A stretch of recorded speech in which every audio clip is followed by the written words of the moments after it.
Secretaria, no sé si esta decisión por parte de Moody's le ha tomado por sorpresa o la esperaban o simple y sencillamente están frustrados por todas las decisiones que ha tomado el gobierno, algunas que no han sido fáciles y hasta antipáticas para algunos sectores.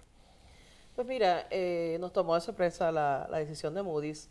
Siempre sabíamos que cuando se aprobara la ley de recuperación había un riesgo de que hubiese algún tipo de reacción en cuanto a downgrades o lo que llaman los credit watch. Jamás y nunca esperábamos un downgrade de 3 niveles. O sea, eso fue una verdadera sorpresa. Entendemos que es ¿Podrían una... esperar un nivel abajo? Mira, por ejemplo, S&P le dio un credit watch, que es como es como decirle estamos mirando el crédito, pero no es un downgrade. Un downgrade, pues, es una acción como tal y 3 niveles, o sea, yo creo que fue una acción desafortunada, no estamos de acuerdo para nada, no creo que tenga que decirte, el gobierno no está de acuerdo, por diversas razones, o sea, aquí se creó esta ley para crear un marco legal que no existía en Puerto Rico. Puerto Rico había una Estamos laguna. hablando de la ley para el cumplimiento con las deudas y para la recuperación de las Exacto, corporaciones públicas, exacto. pero a esa Sí. ley se la ha bautizado como la ley de quiebras criollas. Bueno, así se le ha Entonces, dicho. podría, dentro del mundo de la especulación, y Moody's trabaja y todas estas casas acreditadoras trabajan con la especulación, que el gobierno de alguna manera sabe o está listo, se está preparando para que en el caso de las corporaciones públicas en algún momento no puedan cumplir con sus deudas. Mira, Eso podría ser. esa ley llena un vacío legal que existe ahora mismo. O sea, ahora mismo todo el mundo sabe que los bonos del gobierno central, los bonos del gobierno están garantizados por la Constitución. Lo que llaman los GO, o sea, lo que tienen garantía del gobierno. Lo que tienen garantía del gobierno, antes de que nadie cobre Fueron un degradados dólar, también, ¿perdón? que también fueron degradados. Pues esos fueron los que fueron degradados ayer. Todo el mundo sabe que esos bonos, antes de que el gobierno pague un dólar a nadie, hay que pagar la deuda. Todo el mundo sabe eso. En el caso, por ejemplo, de Cofina, pues se cobra de sales tax. Pero había una laguna legal en que aplicaba en el caso de las corporaciones públicas. Porque, como se ha dicho claramente, las leyes de insolvencia de Estados Unidos no la aplican a Puerto Rico. No la aplican a Puerto Rico ni la aplican a las corporaciones públicas. Así que tú tenías unas corporaciones públicas en Puerto Rico en desventaja que cualquier corporación pública en cualquier estado. Porque las leyes las dejaron sin un remedio. Un pasado juez de quiebra en estos días en un periódico lo expresó como que había sido un discrimen de parte del gobierno federal cuando aprobó la ley de quiebra hace muchos años, porque dejaron a Puerto Rico en el aire. Pues, ¿qué pasa? Como no se da lo que llaman campo ocupado por la ley federal, el gobierno de Puerto Rico pues legisló eso. Como el gobernador dijo cuando se presentó la ley, esta ley lo que hace en todo caso es proteger la deuda del gobierno central, los GO. O sea, ¿por qué proteger? Porque en el pasado el gobierno central había cargado, por ejemplo, con acueductos, dándole 200 y 300 millones anuales para cubrir las deficiencias. El BGF cargó por muchos años con carreteras. El BGF tiene 2.000 millones de dólares en préstamos que le dio a carretera. Y lo que se dijo es, mira, cada corporación pública tiene que stand in their own feet, o sea, tiene que pararse en sus propios pies y ser autosuficiente. Y esta ley les permite, le da un marco legal, déjame explicarte, no es para no pagar, el marco legal es para sentarse con los bonistas o las personas a los que se La les ley debe. establece unos pasos a seguir. Hay unos pasos, pero el fin último es darle dentro de un proceso ordenado, que se puedan sentar con ellos y, por ejemplo, el ejemplo que yo doy, un posible negociación es decirle, mira, yo tengo estos bonos que vencen este año. Pero esa posibilidad de quiebra está presente. Es que no, o sea, no hay que llegar a la quiebra si se logran estos acuerdos. O sea, tú puedes sentarte con un deudor y decirle, mira, yo tengo unos bonos que se vencen esta fecha, ¿ok?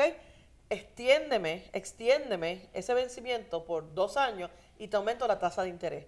Si se logra ese acuerdo con los bonistas, pues mira, no hay que llegar ni siquiera a una quiebra. O sea, le da el espacio para que puedan haber este tipo de negociación. Secretaria, en algunas de las diversas reuniones que ustedes desarrollaron con diferentes representantes de casas acreditadoras, en este caso me voy a concentrar en Moody's, le hablaron de la posibilidad de crear o presentar una ley como la que hoy tiene el país. Mira, ¿Ese discurso se presentó en algún momento? cuando uno le presenta a Moody's o a las casas que sean, se les habla de ciertos créditos. O sea, por ejemplo, yo participo de la presentación que hace del gobierno central. Y le hablamos del gobierno central, de los planes, del presupuesto. O sea, hay otras presentaciones que hace, por ejemplo, otras corporaciones públicas, Prepa, Praza. Yo no sé porque yo no participo en esas, no sé si en alguna de ellas se les trajo. Las del gobierno central se limita a lo que tiene que ver con el gobierno central. Vamos a pasar ahora a las medidas que ustedes entienden que ha tomado el gobierno que justifica o no justifica una degradación adicional, porque podemos recordar la reforma contributiva, hacia la reforma contributiva ustedes quieren ir, pero la reforma del sistema de retiros, tanto para empleados públicos como los maestros, la ley 40 y otras leyes que ustedes han auspiciado y algunas que ya se han aprobado. En diversas reuniones, retomando el tema de las reuniones, ustedes han dicho que Moody's, en este caso Moody's, porque es que estamos, de quien estamos hablando hoy día, ellos han visto o le decían que veían pasos positivos en el gobierno. Entonces, de repente aparece esta degradación. Pues sí, en efecto, nosotros le hemos presentado a ellos a través del pasado año y medio. Yo no recuerdo cuántas visitas nosotros hemos hecho a los rating agencies. Pero ya han reconocido esos pasos que han dado. Sí, lo han reconocido. Entonces, y si tú lees, ahí es donde está un poco la confusión. Pues, te explico ahora. Si tú lees todos los write-ups que ellos han hecho, ellos reconocen la reforma del sistema de retiro, ellos reconocen las leyes que se aprobaron para bajar gastos, para aumentar recaudo. Si tú lees lo que Moody's dice ahora, Moody's está diciendo, y es importante, está diciendo básicamente, vemos un cambio, según ellos. La decisión que Moody's toma, Moody's la toma, aun cuando nadie se ha acogido a la ley de recuperación, nadie. Nosotros todo lo que tenemos es una ley aprobada. Al día de hoy ninguna corporación pública se ha acogido. Así que entendemos que esa decisión del downgrade es completamente a destiempo. Lo que hay es un marco legal. Ahora mismo, si tú me preguntas, ahora mismo estamos en la misma condición que cualquier estado con la ley de quiebra de Estados Unidos. Eso es todo. O sea, no hay nada distinto. Ahora estamos en equal footing, vamos a decirlo así. Ellos lo que están diciendo es, ahora el gobierno, antes el gobierno pagaba, lo más importante era pagar a sus acreedores, lo que más o menos uno puede deducir de la opinión. Ahora el gobierno está poniendo por encima la prestación de servicios básicos antes que pagar la deuda. Ahora te pregunto yo, si un país se tiene que decidir entre quedarse sin luz o sentarse con sus bonistas a negociar la deuda, ¿qué tú crees que es lo responsable que debe hacer un gobernante? Hay un choque entre lo que dice la Constitución y la dignidad del pueblo. No lo que dice la Constitución.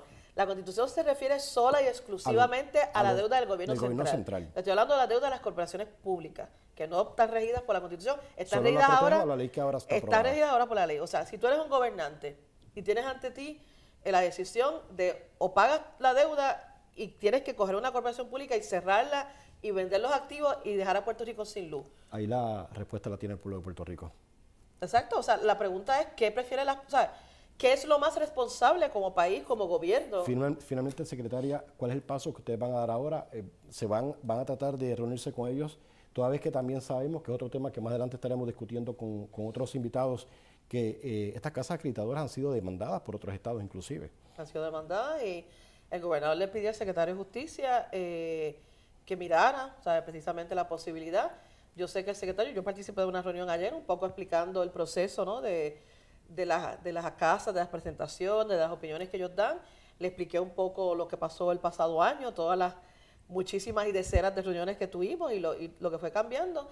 Y el secretario de Justicia, ¿verdad? Como dentro de su función está viendo precisamente lo que tú dices, está mirando casuística anterior, donde han sido demandadas, qué ha pasado, está haciendo el research legal. Ciertamente, como secretario de Justicia, pues tiene la deferencia de ¿Se descarta alguna reunión con algún representante de Moody's? Mira, nosotros tenemos reuniones con ellos todo el tiempo. Nosotros hace un mes estuvimos con ellos reunidos. O sea, nosotros tenemos con Moody's y con S&P y con Fitch reuniones cada cierto tiempo. O sea, la última reunión fue hace, creo que más o menos como antes, poco menos de un mes, que cuando se presentó el presupuesto, todavía no se había aprobado el presupuesto y ya nos estábamos reuniendo con ellos para explicarle el presupuesto presentado. ¿Fuera del panorama alguna situación político-partidista? ¿Alguna agenda escondida que no sepa el pueblo de Puerto Rico? Mira, yo no quisiera pensar en eso. Yo quisiera pensar que las casas de rating pues trascienden eso. Ciertamente, como yo digo, o sea, tenemos que considerar que Puerto Rico, con esta aprobación de esta ley, la única diferencia es que ahora está en la misma condición que cualquier estado de Estados Unidos. Las corporaciones públicas tienen una alternativa en caso de insolvencia. No hay nada distinto. ¿Por qué no le hacen un downgrade a otros estados que tienen esa ley ya? Pues tú sabes. Pues Puerto Rico hizo lo que responsablemente tenía que hacer. Muchas gracias a la secretaria del Departamento de Hacienda, Melba Acosta.